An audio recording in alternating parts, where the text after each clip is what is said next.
Testicles, 1, 2. Oh yeah, okay, all in order. Okay, a very good morning everyone, and thank you for coming at such short notice. You can see a few of the candidates to be Satoshi on the screen there. Sadly, none of them turned out to have any credibility. Is there anyone who's doubting that you're going to actually meet Satoshi Nakamoto today? Yeah, great, that's great. Can you give us the 1 minute primer? Because otherwise I'll probably be out of here. 1 minute primer. 1 minute primer. Wow. 1 second.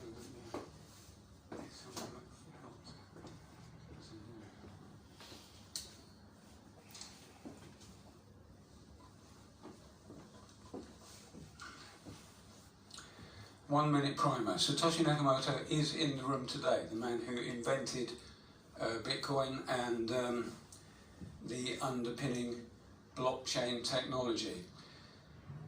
You're going to learn quite a lot about it, and I can see some sort of skeptical, dubious looks, but I promise you, you will be seeing evidence. So I think first thing to do is to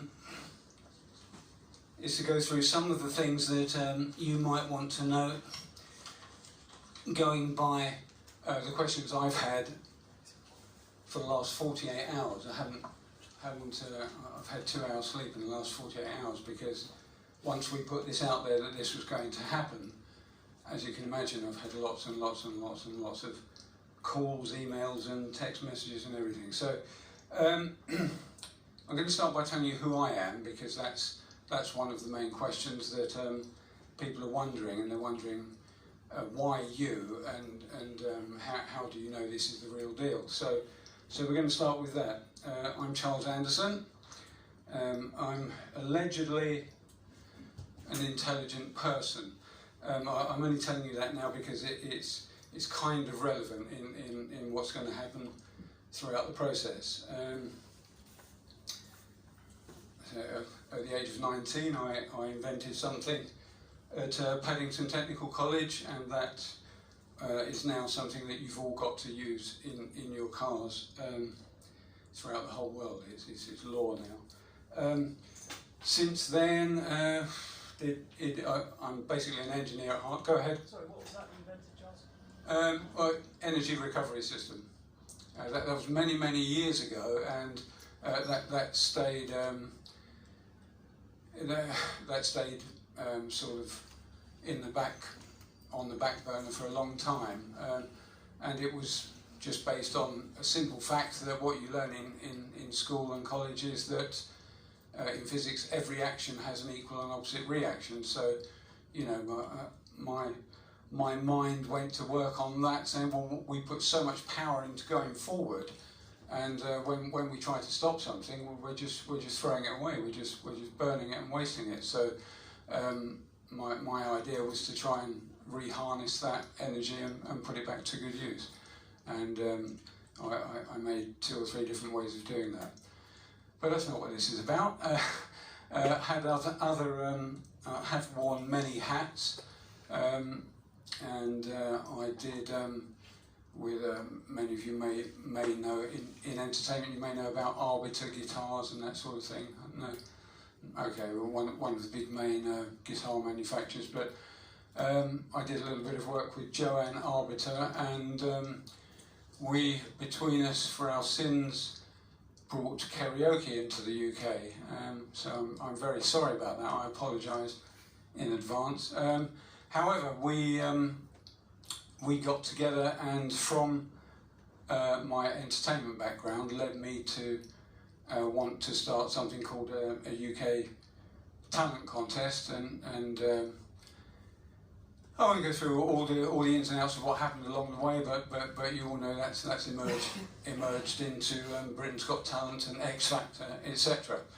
And although other people may claim rights to that, I put the whole thing together in the beginning. So have been on. So you're Simon Cowell then? Oh, sorry, Is you're that, talking is that to who me. you're trying to say, or no? No, I have nothing to do with Simon Cowell. No, and we're not here to go into all the details of my history. I've acted on stage a few times, and so this should come naturally to me. But it's more than 30 years since I've been on stage, so it doesn't at the moment. So please forgive. Okay, now.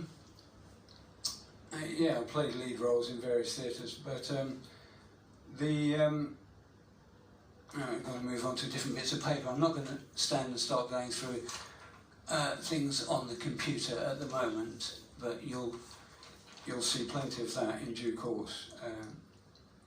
Okay, which one did I just do?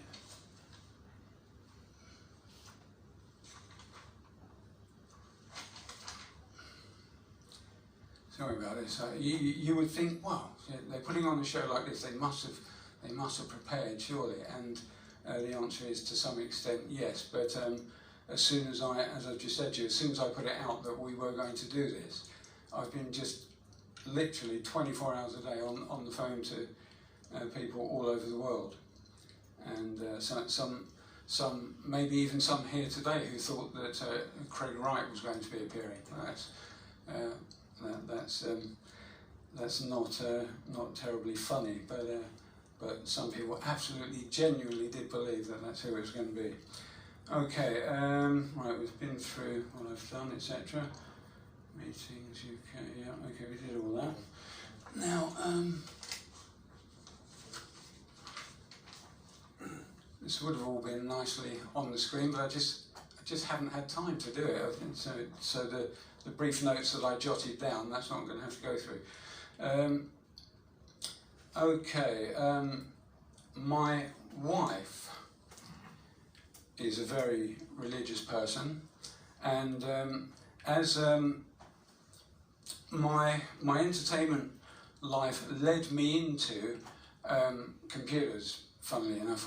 Obviously I did it at school, but just so that some of you know what my sort of involvement in that regard, when I was first doing computing, we were, many of you are too young to know, but we had paper cards that we had to put into like a punch machine and punch those and send a big batch of cards off. That was how we were doing programming in the early days. So so I've been around a bit with computers, have a few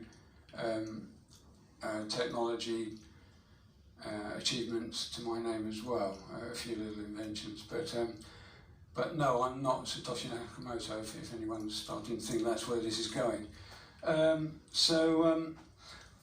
My wife came home to me one day knowing that I was interested in and exploring cryptocurrencies, not from a sort of a making money standpoint, because that's if anyone came here thinking this is going to be about investments and stuff, obviously you're at the wrong show. I did a fair bit of research on cryptocurrency. Obviously that led me to Bitcoin, and that led me to want to find out about the inventor and the person who made it all. So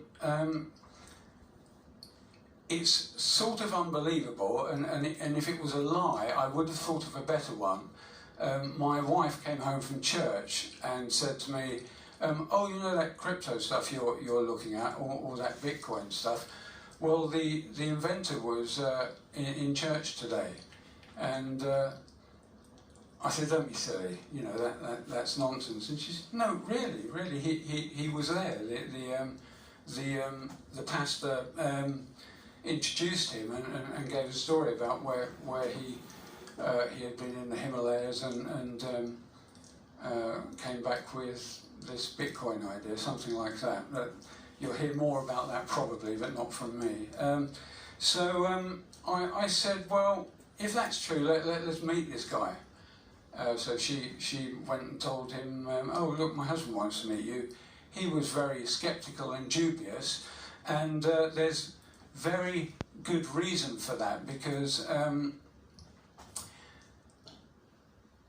you're going to have to try to put yourselves into the position of the man that's made this invention. And if you think that someone who has changed the world of finance, if you think that was plain sailing and life's been a sort of walk in the park after that, you've really got another thing coming. And the question I get all the time, if I say that I know this chap, people say, "Oh right, well he's the richest man in the world now, or will be next year, or something." That's not a story that I'm going to get into. I will ask him some questions about that, but I'll leave him to give any description about why that may or may not be the case. But okay, so I've met this guy, and he says, "Yes, I'm the inventor. Why? Who are you? What do you want to know?" And fair enough, fair question. So I told him, "Well, look, I'm looking at it at the moment. I'm learning about it." And so he says, "Okay, what do you want to know?" And I said, "Well, everything." And so he said, "Well, hit me with some questions." So I did, and being fairly technical, I asked some fairly detailed questions, and I must say I was very surprised that he came back with absolutely intricate detail of things that a level that I hadn't got to yet by quite a long way. In fact, it's taken me sort of 7 years to really understand Bitcoin and blockchain and the way it works. And the way the man who invented it works. We sort of went on from there. He was interested in me because I'm a fairly capable technical person, and I was obviously interested in him because, well, I thought everyone was at that time. He's stayed under wraps for various reasons. You've had a few of these people who are resting at the moment, but they you've had Nick Szabo, you've had Craig Wright, as we've heard. The most recent one was Peter Todd, but I mean, even Peter Todd said, "Oh look, don't worry, this is just HBO. They're going to make it a bit of a circus," and that turned out to be what it was.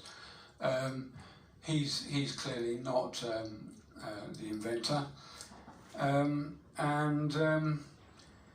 Let's see, what more can I say about, all right, so a very important fact is people would say, well, okay, and I said many times, okay, you could have just learned all this, you could have studied it, I've only been studying it for a couple of years, but you might have really read all the detail and everything, and he showed me documents that prove that just isn't the case. I mean, very original documents that show that this really is the actual man who invented it. And I said to him what you may feel you're going to say anyway, which was, yeah, right, but you could have, I actually said to him, and you know, we had some heated discussions about it. I said, look, I could get Photoshop and start making documents like that, and I could probably find a way to make them look aged and stuff. And he would almost shout back at me, "What are you talking about? It's all time-stamped." And that, I was going to say ladies and gentlemen, but no ladies here. Unless you've had it done since then, but the word timestamp is an extremely important word, and if people here are obviously you're journalists and your job is to sort of put stories together, but you may or may not be. I think there probably are some people here that are quite technical, so you will know that. There are some things that you cannot fake, and what I've seen cannot be faked. It just is impossible. lots of the I've seen some of the very original emails from when he started up the Bitcoin Talk Forum. A lot of stuff that the powers that be that have taken over all these things have deleted now. A lot of it's gone. I've seen the originals and I've seen the timestamps. This is all real. I've seen the Twitter accounts and things which have all been deleted, but and possibly, I'm not sure now that Twitter's got or X has got a new ownership. Maybe we can dig out some of the original stuff, but that's unlikely. Go ahead. Just for clarity, could you summarise the evidence you're going to provide before you provide it? Just for clarity, so we know what evidence you're about to present, so we know what to look for. Yes, to summarise it, I am not going to produce anything. The man himself is going to do that. So I have been pushing and asking, right, exactly what you're going to show, and right up to this moment, I don't know the whole amount of it, but I will be pushing him to show stuff that I've seen. I'll just tell you one thing that I have seen, and I don't think, for security reasons, I don't think you're going to get that today, but it is something that can be done. There's only one man in the world who knows how the Genesis block was written, and who can show. Well, yeah, don't shake your head. There's only one person who can do it. You can't. When something is hashed twice by two different systems, you can't fake that. You know, quantum computers couldn't reproduce that. You couldn't do it. And I've seen in front of my eyes. I've seen the Genesis block or elements of it recreated and verified by coming out as exactly as they are on the Genesis block and verified by Bitcoin Core. So you just can't do that. You can't make something up and hope for the best and get to there. As you know, even the simple mining process, which goes through hashing, you know, they're putting through millions and billions of nonce numbers per second to try and get to the next step, or to try and create the next block. That's a teeny part compared to actually creating this thing from the beginning. Okay, so maybe you're feeling you've heard enough from me. So go ahead. You did promise me that you'd make a disclosure. Oh, sorry. Yeah. Okay. Right. Let's make something clear. Sorry, I was going to start with that, but we've been a bit waylaid. Where you're sitting now is the Frontline Club. That's nothing to do with this show, this press conference. This is something that I put on because I was asked to do it, and I thought, well, where to do it? I've been to the Frontline Club a few times, so I thought, well, let's ask there. And they agreed to let me have it as a private hire. So this is not... Thank you very much. Yeah. Okay. Was there anything else I wanted to say before we move on? Yeah, I mean, you know from the Genesis block that there are things like the Chancellor second bailout for banks, this kind of thing. Everyone knows that. But hidden within the Genesis block are other things, and you can't find them by just having a look. Only one person can find them. Only one person can read. What other things? Well, See you, mate. hidden information. Like? I'll leave him to talk to you Can we about get that. him out then? Let's do that. Okay, Stephen, would you like to come and take a seat? Stephen Muller is the inventor of Bitcoin and blockchain technology as we know it. So he's going to sit down and go through some questions that I'm going to ask. If you'd like to come up to the stage, Steve.